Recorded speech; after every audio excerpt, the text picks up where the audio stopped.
This is something that admittedly will step on a few toes, and I can imagine people unsubscribing to me right now. But this is my channel, so I'm not going to edit myself. It's about shipping, more importantly, shippers and respecting authors and writers. This little rant was inspired by reactions to Chuck, Laura, and Bill Parody saying that Sheldon and Penny from The Big Bang Theory will not be paired together romantically. Okay, for me, every single pairing that I'm a fan of in TV, movies, books, anime, manga, whatever, I support canon couples. I never imagine relationships where they don't exist between two characters, and that's really why I don't support any yaoi or yuri couples of people who aren't gay. You see, it's my belief that an author or writer knows their characters best out of anyone in the world. Because you see, the actual writing of the story is probably the shortest part of the writing process, unless you're just a lazy hack like Stephanie Meyer. But there's original conception of the plot and characters in your head, and then people can write and rewrite the characters in their head without ever putting any of these ideas down on paper or computer screen. After all, it's only after the research, editing, asking for advice, asking second opinions, that something like what the audience reads or watches comes into being. A book, a comic book, a series of manga chapters, if you like, or a script for a movie or a TV show, whatever.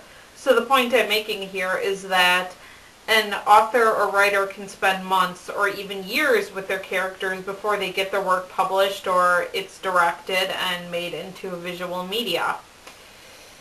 So I think that when a writer writes a romantic couple that you don't agree with, I honestly think it's a bit arrogant to point at the page or the screen and scream, "OC!"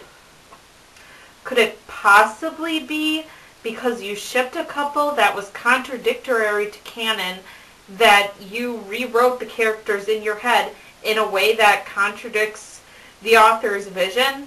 And because it's fiction, and because fiction is objective in its narrative, it's an incorrect interpretation of the characters, and you're just really angry about it? Now, before you attack me saying I'm some sort of purist, I'm not a fan of all the canon couples of everything I've ever watched or read. I do think that there are ones that could have been done better. Classic example for me is Ginny and Harry.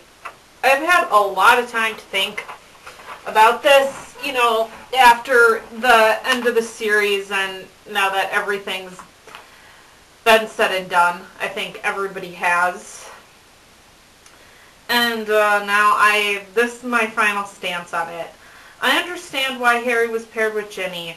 I mean, how she appeared in Order of the Phoenix, the book, as being a headstrong, brave, quick-witted girl who's coming into her own, made for an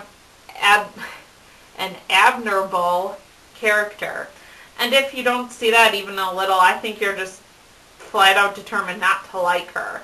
But in Half-Blood Prince, she was put in the spotlight, so all those qualities were emphasized. You only liked her more because of it, like me, or you just flat out hated her. But I think J.K. Rowling really should have laid more groundwork out for their relationship with Harry. I mean, I get it. I know why people thought it came from nowhere. But again, like I said, people write characters in their head. They have a narrative, and when that gets contradicted, they flip out. And if it's done by the author, people view it as being flat out betrayal because they trusted the author to write the character in the way that they thought they were going to. I mean, think about what happened, you know, delusional. Just think about I mean, people were talking like Emerson killed somebody. Some of the reactions to, you know, that whole internet explosion. I mean, if you guys can remember back to the summer of 2005. To these people, I only have one thing to say. 3 words. Get over it. Really, just get over it. Especially Harry and Hermione shippers who are still bitching about the series. I mean, years since Half-Blood Prince came out. But I'm sorry. If you haven't, at this point, found it within yourself to respect J.K. Rowling and the choices that she made with her characters, not yours, and move on with your life, I'm sorry. You are pathetic. Think about it, guys. 4.5 years. People have mourned the death of close loved ones in a shorter period of time than that. I mean, of course you still miss them. Like, my grandparents. I've lost I don't have any grandparents anymore. So I've lost people who are, very close to me, but it didn't take 4.5 years to move on with my life. I've gotten over Spike and Buffy. Don't get me wrong, I'll be a Buffy and Angel shipper till I can't find my teeth anymore. But I've gotten over my anger I had about their relationship. Even the AR. That took a lot of digging. But really, if Spike and Buffy at the end of the series are together, the series is continuing in comic book form, I'll be able to live with it without, bitching on the internet for hours on end.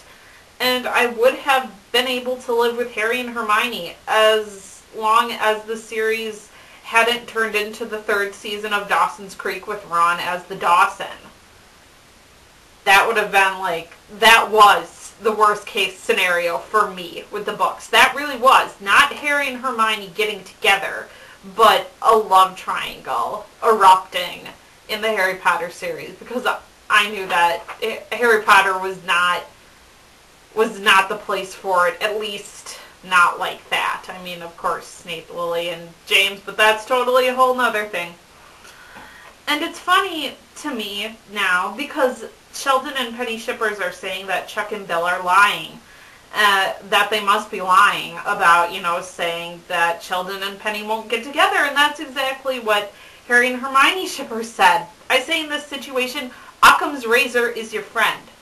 Occam's razor is the idea that the simplest answer is often the right one. This little rule is a favorite of intellectuals and skeptics. The creators aren't lying to you. You just wish that what they were saying wasn't true.